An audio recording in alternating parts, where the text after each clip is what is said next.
आपल्या हिंदू धर्मात हळदी कुंकवाला खूप महत्त्व आहे। अगदी रोजच्या देवपूजेपासून तर सणासुदीला आपण कुंकवाचा वापर करत असतो। परंतु दुकानातून घेतलेलं किंवा चांगलं मिळेल म्हणून एखाद्या देवस्थानातून घेतलेलं कुंकू बरेचदा चांगलं निघत नाही। त्याचा रंग लाल चुटूक नसतो किंवा काळपट असतो आणि देवाच्या मूर्तींवर विशेषतः फोटोंवर त्यांचे डाग पडतात। हाताच्या बोटांचाही लाल रंग जात नाही। नमस्कार, खूप खूप मनापासून स्वागत आहे तुमचं खमंग मराठीमध्ये। आज मी कुठलीही रेसिपी घेऊन आली नाही आहे, तर घरच्या घरी हळदीपासून सात्विक शुद्ध कुंकू कसं तयार करायचं हे आज मी तुम्हाला सांगणार आहे। अगदी घरी उपलब्ध असलेल्या कमीत कमी साहित्यातून हे कुंकू तयार करता येतं।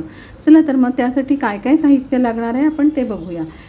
सगळ्यात पहिले आपल्याला हळद लागणार आहे, त्यानंतर हा चुना लागणार आहे, याची आपल्याला निवळी तयार करायची आहे, लिंबाचा रस आणि गुलाबजल लागणार। इथे मी 2 लिंबाचा रस काढून घेतला आहे। आता आपण चुन्याची निवळी तयार करून घेऊ। हा थोडासा चुना आपल्याला घ्यायचा आहे।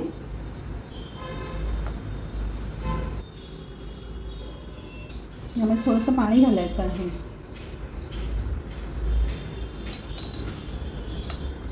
आणि हे अगदी सैलसर करून घ्यायचं आहे।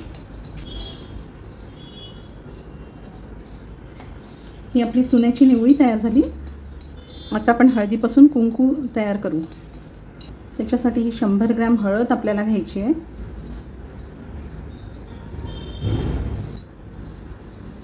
आणि त्यामध्ये आपल्याला लिंबाचा रस थोडा थोडा करून घालायचा आहे।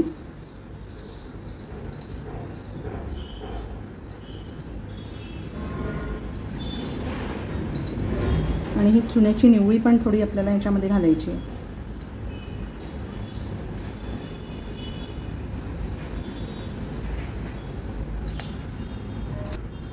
आणि थोडंसं आपल्याला मिक्स करून घ्यायचं आहे।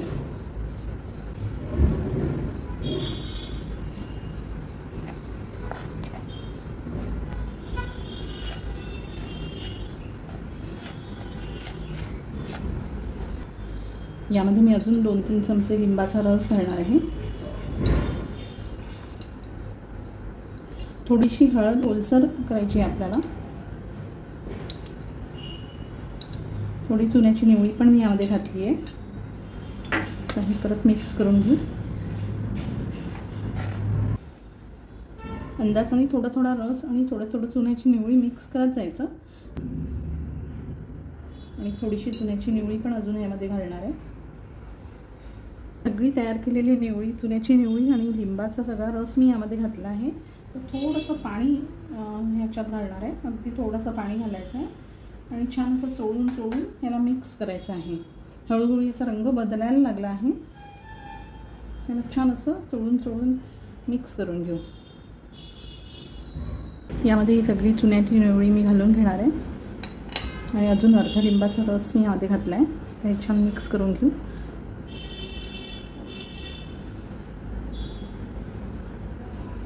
छान कुंकवाचा लाल रंग यायला सुरुवात झाली आहे। आता असा हळदीचा रंग बदलायला सुरुवात झाली आहे।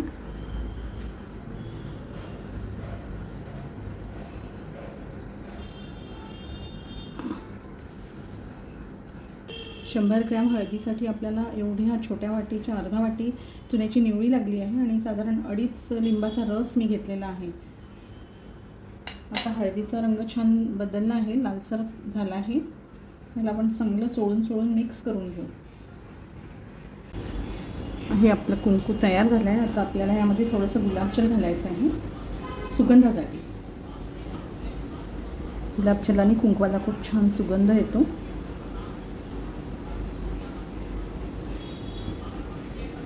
आणि आता ह्याला छान असं पसरवून ठेवायचं आहे। एक 4 ते 5 तास किंवा सुकेपर्यंत ह्याला आपल्याला पसरवून ठेवायचं आहे। हे जरा ओलसर आहे, पूर्ण सुकलं की मग आपल्याला भरून ठेवायचं आहे। आपलं शुद्ध सात्विक असं घरी तयार केलेलं कुंकू तयार आहे। तुम्ही पण जरूर करून बघा आणि व्हिडिओ आवडला असेल तर लाईक करा, शेअर करा आणि सबस्क्राईब जरूर करा। धन्यवाद।